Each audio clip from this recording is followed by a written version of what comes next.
మరి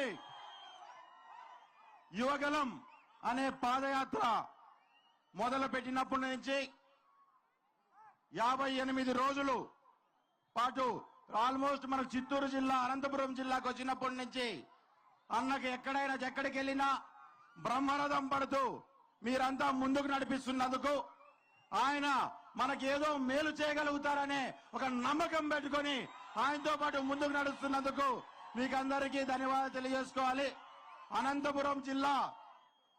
అనంతపురం జిల్లా ఒకప్పటి నుంచి కంచుకోట కావచ్చు తెలుగుదేశం పార్టీకి. మనమందరూ కండువాలు వేసుకొని మనం ముందుకు రావచ్చు. కానీ నిన్నట మొన్నటి నుంచి చూస్తున్నా అతి సామాన్యమైన ప్రజలు కూడా బయటకు వచ్చి నారా లోకేష్ గారి వైపు ఒక ఆశగా మాకేదో మా బతుకుల్ని బాగుపరుస్తారనే విధంగా ఆయన వైపు చూస్తున్నారు. కాబట్టి ఖచ్చితంగా నారా లోకేష్ గారు చరిత్రను తిరగరాయబోతున్నారనే దానికి ఎటువంటి సంకోచం లేదు అని చెప్పి తెలియజేస్తున్నా. చరిత్ర తిరగరాయడం అని అంటున్నా. ఎందుకంటే మన నాయకుడు ఆ రోజు నందమూరి తారక రామారావు గారు అప్పటికే స్వాతంత్రం వచ్చినప్పటికీ బడుగ బలహీన వర్గాల జీవితాల్లో స్వాతంత్రం అనేది లేకపోయా. కానీ మన అన్న నందమూరి తారక రామారావు గారు ఎప్పుడైతే తెలుగుదేశం పార్టీని ఆవిర్భవించి మొదలు పెట్టారో ఆ రోజు నుంచి బడుగు బలహీన వర్గాల జీవితాల్లో స్వాతంత్రం వచ్చిందనే విషయాన్ని గుర్తుపెట్టుకోవాలా. సామాజిక స్వాతంత్రం ఆయన తీసుకొని వస్తే ఈ రకంగా కాదు, ఆర్థికంగా మా కుటుంబాలు నిలదొక్కోవాలి, మా రాష్ట్రం నిలదొక్కుంటే వాళ్ళ జీవన ప్రమాణాలు మెరుగుపడతాయనే ఆలోచనతో మన నాయకుడు నారా చంద్రబాబు నాయుడు గారు ఒక కొత్త చరిత్రను సృష్టించి ఈరోజు అన్న వాస్తవంగా చెప్తున్న ధర్మవరం నియోజకవర్గం గురించి ఆలోచన చేసినట్లయితే దగ్గర 1000 నుంచి 1500 మంది సాఫ్ట్వేర్ ఎంప్లాయీస్ ఈ నియోజకవర్గంలో మాత్రమే ఉన్నారంటే అది అతిశయోక్తి కాదు.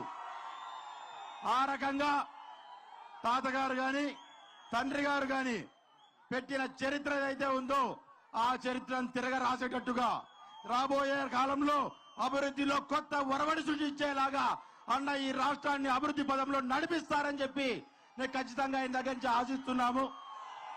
మరి దాంతో పాటు ధర్మవరం, అనంతపురం జిల్లా ధర్మవరం అంటే ఒకప్పటి నుంచి మీ కుటుంబానికి అవసరమైతే ప్రాణం పెట్టడానికి కూడా సిద్ధమున్న కార్యకర్తలు ఈ జిల్లా నియోజకవర్గంలో ఉన్నారు. ఖచ్చితంగా అన్న నీ అడుగుడేయడానికి మేము సిద్ధంగా ఉన్నాం, నీతో పాటు నడవడానికి మేము సిద్ధంగా ఉన్నాం. అవసరమైతే మరొకసారి మేము ప్రాణం పెట్టి తెలుగుదేశం జెండాని ఎగరేయడానికి మరొకసారి సిద్ధంగా ఉన్నామని చెప్పి తెలియజేస్తున్నాను. ఒకప్పటి నుంచి నందమూరి తారక రామారావు గారు ఆ రోజుట్లో ఈ ధర్మవరం, ఈ రాయలసీమ, అనంతపురం ప్రాంతాల్లో వాస్తవంగా చెప్పాలంటే ఇట్లాంటి మిట్ట మధ్యాహ్నం పూట కూడా చిమ్మ చీకట్లు కలుముకునే పరిస్థితి. అట్లాంటి పరిస్థితుల్లో మనకు అర్ధరాత్రి కటిక చీకటిలో ఒక సూర్యుడు వదిలిచ్చేలా చేశారు ఆయన. పరిటాల రవీంద్ర అనే విషయాన్ని గుర్తుపెట్టుకోవాలా. దేనికైనా నీ వెంట నేనుంటా, ముందుకు నడుగు, ఈ జిల్లాని ఈ నియోజకవర్గాల్ని కాపాడుకోవాల్సిన బాధ్యత తెలుగుదేశం పార్టీ మీద ఉందంటూ ఆయన భుజం తట్టి ముందుకు నడిపించారు. ఆ రోజు నుంచి మేము తెలుగుదేశం పార్టీకి నమ్మకంగా మేము నిలబడుతున్నాం. మాతో పాటు కార్యకర్తలంతా కూడా ఏదేమైనా సరే తెలుగుదేశం జెండా కింద పడుకోకుండా వాళ్ళందరూ నిలబెట్టుకొని ముందుకెళ్తున్నారు. కాబట్టి మా నియోజకవర్గం మీద, మా జిల్లా మీద ఇప్పటికే మా జిల్లాకు చాలా చేశారు, చాలా ముందుకు నడిపించారు.